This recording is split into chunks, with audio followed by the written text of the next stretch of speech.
What's going on, beautiful? Well, welcome back to Invictus. Tonight I've got a very special video for you. It is Yusuf and I sitting down chatting everything Middlesbrough.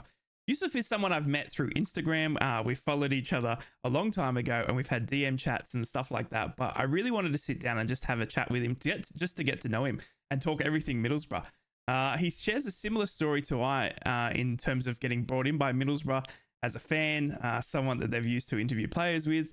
And it's just been an incredible sort of journey just to match it along Yusuf's journey, I guess you could say.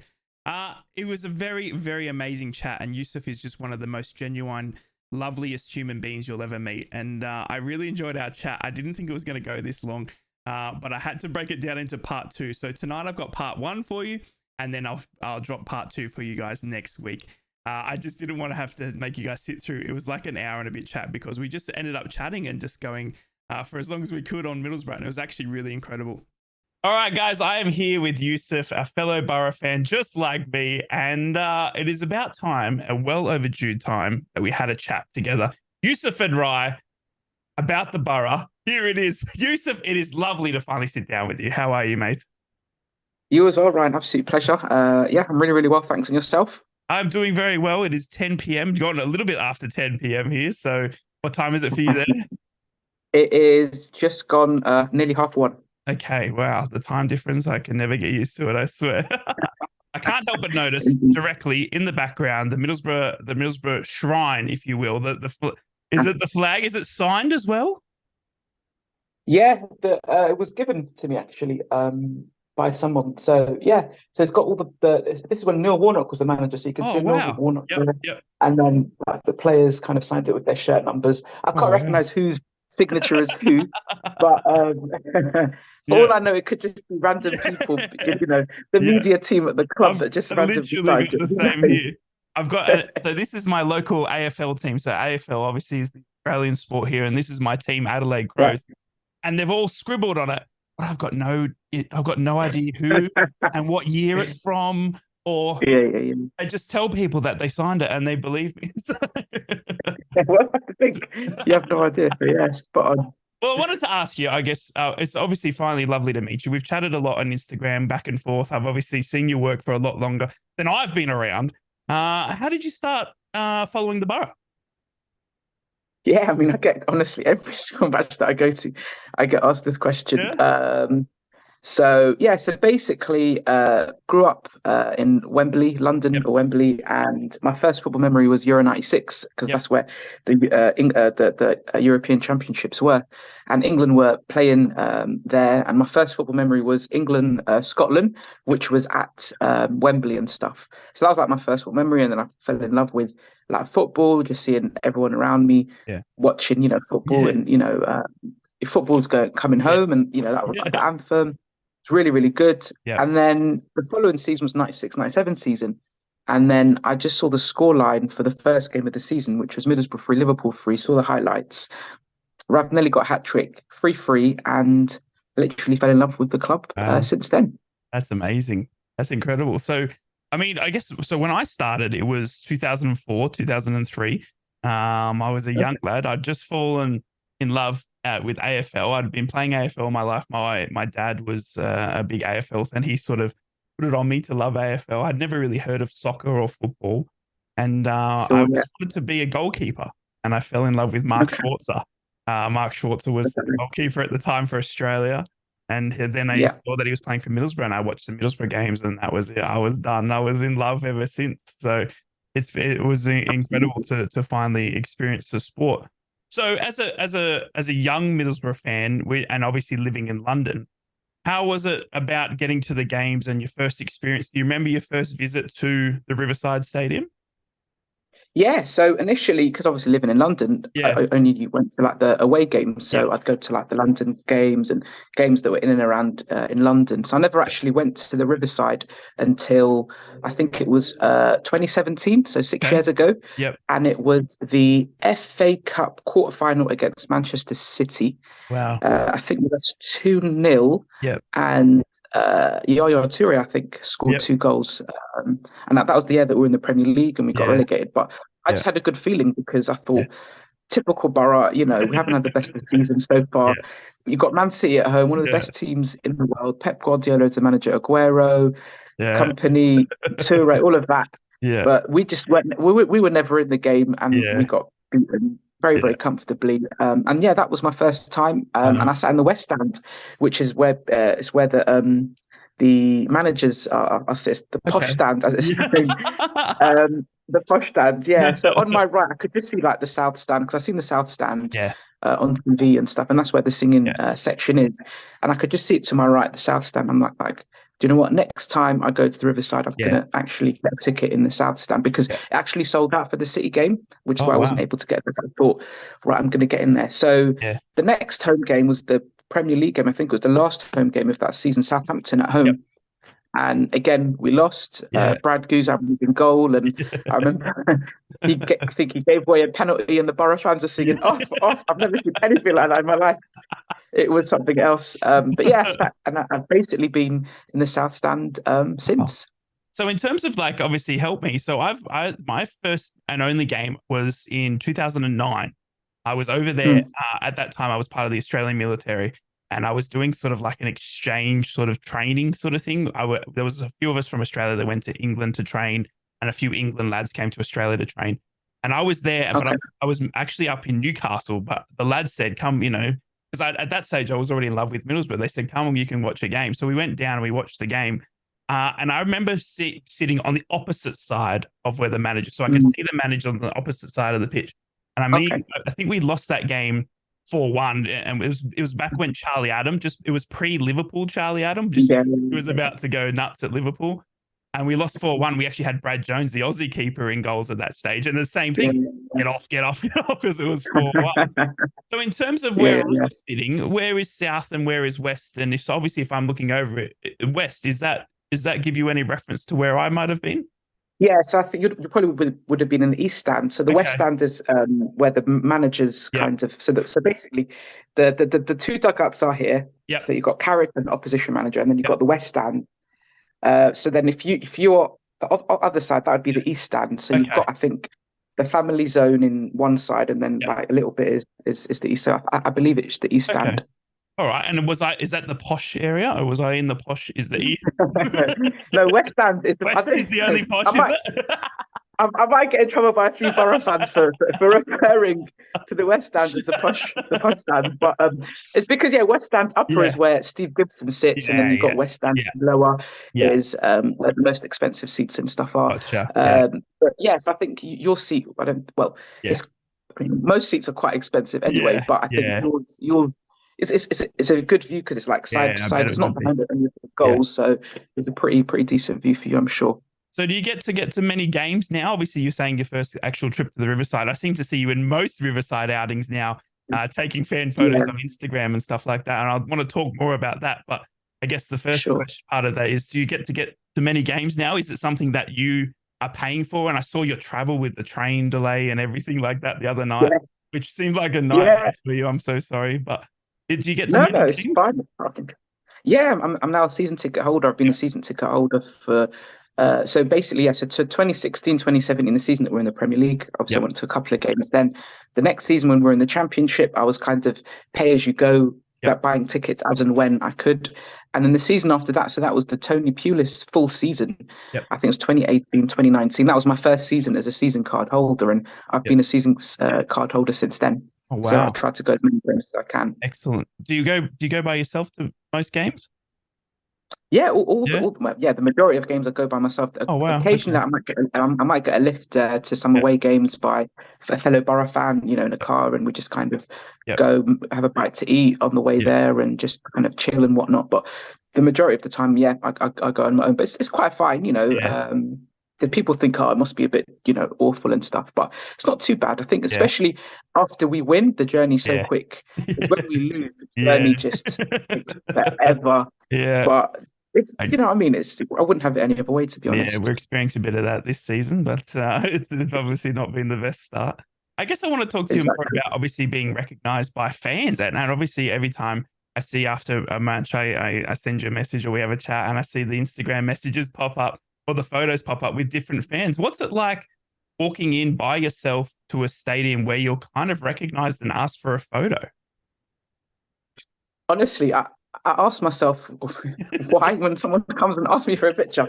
My reaction is why? Why do you know what I mean? Like, I'm not famous. I'm literally a nobody. So I have Mm, no idea why people want, do you know what I mean, a photo. But at the same time, if I said no to them, I'd be getting like absolutely abused and people thinking that, I'm too big for my boots kind of thing. So, do you know what I mean? If yeah, someone asks me for a photo, it of takes course. Yeah. 2 seconds to have it, you know what I mean? But the majority of photos, I don't think people see me as like a celebrity. It's just to have a, to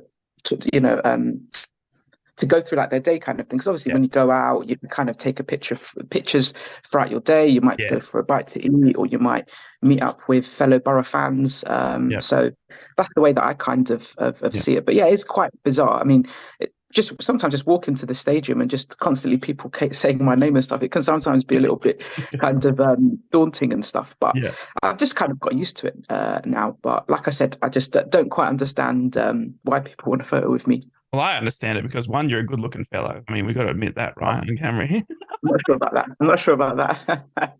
I guess I wanted to know where, I guess that obviously you've got a good relationship with Middlesbrough as a club, and they were obviously just like myself, they reached out to me and we had a connection there.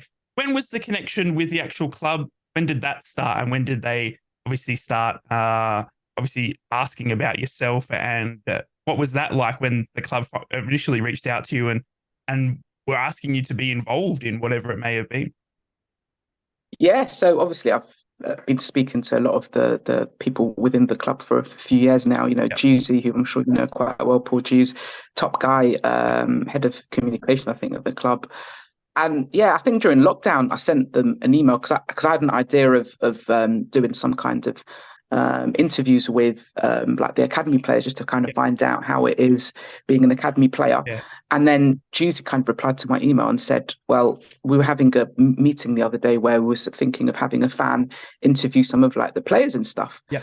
So I thought, whoa, that's like I'm not ready. Do you know what I mean? Because I thought if I could interview an academy player, if Yeah. I make a mistake, it doesn't really matter. And the academy player hasn't kind of been media trained, so they're just going to say Yeah. things. Do you know what I mean? How it is, whereas it Yeah. can be a bit daunting speaking to a first team player. Yeah. So they said, "Yeah, would you like to be doing it?" This is like during lockdown, I think 2021.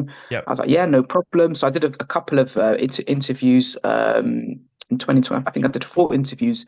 First one was with Yannick Balassi, Yep. then it was George Saville, Yep. Del Fry, and then Johnny Alson. Wow. So I did a few interviews, and that was Yeah. obviously on the Borough website Yeah. and their YouTube channel as well. Yeah. And yeah, since then, just kind of interacted with them, and it's been kind of positive kind of things. Wow. And yeah, I still see the media guys. The Yeah. guy that films Inside Match Day, I always see him, Yeah. and Matt Barber, who's one of the media guys, and Paul Hughes, I see as well. So I always Yeah. say hello to them and stuff. So they've got a good media team at the club for Yeah. sure. Yeah, no, I definitely think it was incredible reaching. I thought it was a fake email when I first got it. Obviously, being in Australia, I'd received an Yeah, email yeah, about 4 a.m. my time asking me for the Riley McGree interview. I remember going into that. Obviously, I'm not media trained myself. I'm obviously not. yeah. I'm just, an Australian lad, and I was. I remember. I would love to obviously have another go with Riley because but I Cool. do chat to him a bit now.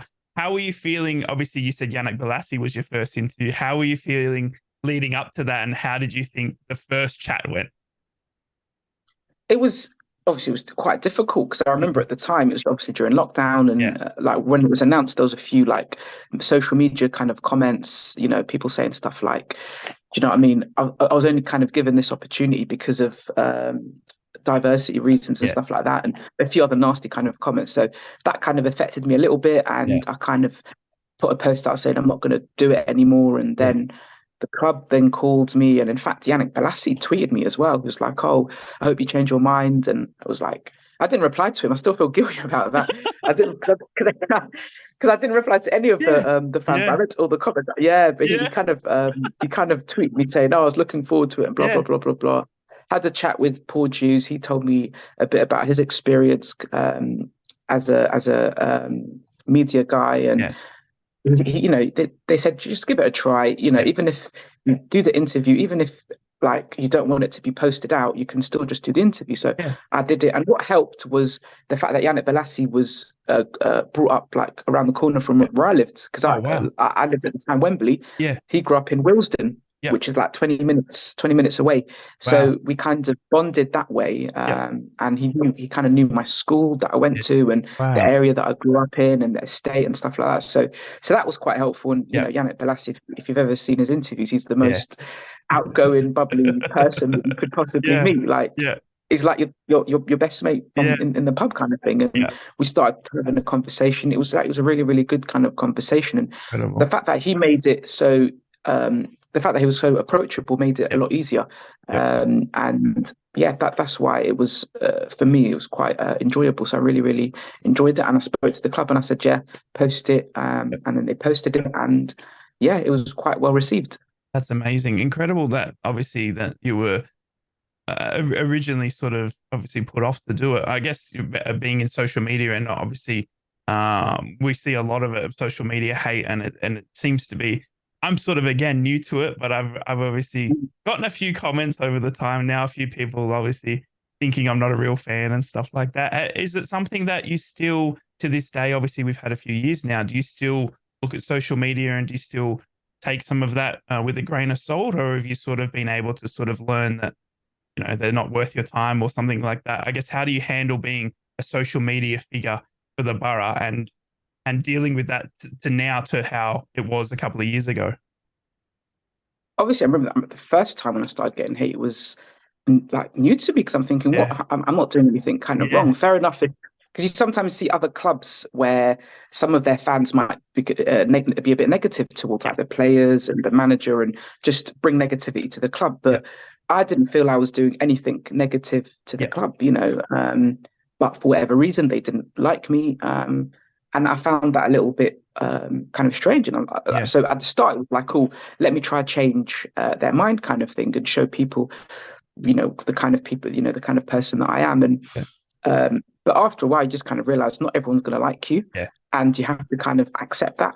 yeah, Do you know what I mean? And the people that have met me know the kind of person that I am. Anyone that's got like negative views on me, I mean, I've yet to see, this isn't sounding big-headed or anything, but I've yet to see someone that's met me and put a post on social media saying I've met him and he's a bit of a, I'm not going to yeah, swear because yeah, yeah. I don't want to, do Yeah, I you know what I get mean? you. Yeah. Well, I think obviously I've gotten to know you through Instagram, and I've obviously seen the posts and stuff like that. And I think you originally reached out after my interview and the stuff like that. And I must say it was an incredible moment for me.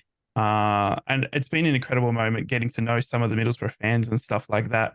But obviously that has come with some people asking, obviously, why is this Aussie in my, on the screens and stuff like that. And there has been, I think there's been a few, obviously, you seem to think the negative comments are louder than the positive ones, I guess. And it's been something that I've sort of gotten used to. So hearing your story and how you have dealt with it is admirable. And obviously, it led into an amazing opportunity. Obviously, after Yannick Bolasie, and you got to interview three more players. Did you feel going into those next interviews you were a lot more comfortable and a lot more relaxed, or was it still something that you were nervous about and how it would be received after you had done a few more? No, I was definitely a lot more relaxed Yeah, because, like, obviously the three players spent a considerable time at the club. You had yeah, George Savile, I think at the time it might be in his third season, and yeah, then it was Del Fry, who's was there from a young boy, academy boy, and then Howson, who joined in 2017. So it was good because you get to speak to them and about more about kind of Middlesbrough. With Balassi, it was more of yeah, a conversation yeah, about yeah, his career and his life and stuff like that, whereas the next three players was a lot of it was their actual Borough yeah, kind of career, so that helped, and yeah, that was quite good, and I quite enjoyed that element. And they were all really, really friendly yeah. uh, players, and really, really nice guys as well. I guess obviously we talk of the low points. Obviously, this season unfortunately hasn't gotten off to the start we wanted. Is it obviously someone that's been there on match day? Is it something you believe in will be fixed? Do you think we've obviously got the international break now? We've not had a win. We've had one draw at the time of speaking and doing this video. How have you seen the season so far? And I guess how do you see it shaping up? it's difficult because obviously last season was so good, Yeah. expectations were so good, but at the same time, like we have to always remember that we've lost a big part of our team, and if you look at the money that the players were sold for, Ryan Giles and Archer and Ramsey and Akpom, those four players alone, the money that was like, obviously we, Incredible. we only got the tuber money, unfortunately, because the other Yeah. three were on loan. Yeah. So Yeah. that's the down point when you have players Yeah. on loan. But we lost four key players. I know Ramsey never played so much, but he was still a Yeah. vital part Yeah. of the team. Archer came in January, and Giles was obviously excellent. Yeah. So we can't really replace them because they're irreplaceable. They're amongst the Yeah. best in the championship in their Yeah. positions. So we had to go a different route, get more younger players, players that from abroad, Yeah. and they'll that will take time Yeah. to kind of settle. And expectations are going to be a little bit different in that sense. I still think we have enough about us to have a pretty decent season. Whether we'll get in the playoffs or not, I don't know. But there's a lot of negativity where I think Mhm. sometimes people are saying, well, we're going to get relegated and like this is the worst Borough team I've Yeah. ever seen. Again, I think for me, that's a total overreaction. And I don't think that's the case because it's still a young team and it will take time. The only way you can judge this season is at the end of the season. You can't judge it after, 1 month of the season. Do you know what I mean? If it's the worst Borough team, we'll know at the end of the season. We Yeah. won't know in August. Yeah. Um, Completely agree. Yeah. so it will take time, Yeah. and all we can do is just try to be positive. Yeah. And you never know. You never know what the season's going to happen. But because the season was so good last season, um, people's expectations were Expectations. sky Yeah. high, Yeah. and they were expecting, you know, Control the league. top two, Mm. and it was never going to happen, especially Mm. with the likes of Leicester and Leeds, Southampton, the money Yeah. they've got, Yeah. Coventry spending lots of money as well, Yeah. and it's never going to be easy. So Yeah. it's we'll just have to wait and see how the season goes. Well, I guess I'd be remiss to ask you, obviously, the Aussie contingent in Riley McGree, Sammy Silvera, and Tom Glover. How have you seen them settling into the club? And obviously, from an Australian point of view, I've got a special place in my heart, obviously, for Tom and Sammy being able to announce them as signings for the club Of was a course. moment that I'll never forget. How have you seen those for the Aussie, for the Aussie crowd? How have you seen those three settling into Middlesbrough and to the football that is the championship? Yeah, obviously Riley joined us 18 months ago, I Yeah, think, yeah, January 2022, yeah, one of Wilder's first signings. He played in the championship before. I think he was on loan at Birmingham yep. City, I Was yep, believe. So he obviously experienced championship football, yep, and yeah, he came in. He played a few games here and there. I think because of Wilder's system, the 5-3-2 wing-back system, he was mainly central midfield, yep, and actually thought he did quite well. I think that's probably where you get the best out of him in the middle. yep, And then obviously Wilder left, and then Carrick came in as manager and has essentially been playing him out wide, whether that's wide left or wide right. And he's looked quite effective, and he's scored some very important goals. And he's one of our most technically gifted players, which is why a lot of people are surprised that he hasn't been playing this yeah. season. I'm not playing as, or not starting as Not much as starting. Yeah, yeah, would have thought. But yeah, for me, he's one of our better players, and like as long if he's fit, I think he's got to start. yeah, Obviously, if he was out of form, then you take him out. But he seems to be in form, and he yeah, scored some vital goals, yeah, some really good goals as well. yeah, You look at last season, Norwich away and Blackburn away, and Cardiff as well, where he yeah. did a good celebration Incredible at goals. Cardiff as Yeah, well. So yeah, he scored some very, very important goals. yeah, And then you've got Silvera, who looks a talented young player. yeah, Maybe it would have been better to have given him cameos off the bench, half an hour, to get him to kind of settle in, because I think for his confidence, he would have been so good, I think, for 20 minutes, 30 minutes. Sometimes players can look better in such a short period of time. When they play the full 90 minutes, you see their strengths and their yeah, weaknesses. yeah, And people are looking a lot at his weaknesses rather than looking at yeah, his strengths and what he yeah, can do. They're looking at what he can't do. yeah, But there's a lot more things he can do than can't do. yeah, yeah, And he's young, so I think he will get better. And I think he could be a really good, talented player. But I mean, I'm not Carrick, so I can't be telling him you should, yeah, you should have put him on the bench and yeah, whatever. But that is my personal yeah, opinion. I think fans would have been more excited if they saw him off the bench for all of those games for 20 minutes, 30 minutes, and just seen, wow. yeah. Um, And then Tom Glover, obviously, he's only really made two cup appearances. Yeah. Did okay against Yeah. Huddersfield, made a mistake against Bolton. Happens. Goalkeepers make Yeah. mistakes. It must be difficult being a second choice goalkeeper because it's like you train, and Yeah. then you've got an opportunity, and Yeah. you know what I mean. A mistake happened. Yeah. One of those things. So it's difficult. I can't really judge him because I've not seen enough of him. Yeah. But he seems to be a good lad from what I've seen, Excellent. and yeah, I think that the Aussie trio are an asset to the squad. I love it. I love to hear it. Well, I'd love to continue this chat, but my meeting's going to run out. Would you mind if I called you back and then we kept going for a little bit Yeah. longer? Perfect. Well, there you have it, guys. Part one of Yusuf and I sitting down chatting everything Middlesbrough. I had to cut it down because it was just such an inspiring chat. We could have gone on for hours, but I didn't want to bore everyone to death, so I did try and cut it down a little bit. Part 2 will be out next week, so make sure you tune in for that and leave a like, comment, and subscribe, guys, on the channel as we close in on 4,000 subscribers here. I love each and every one of you. See you next time for part 2 of the Yusuf chat, and up the Boro!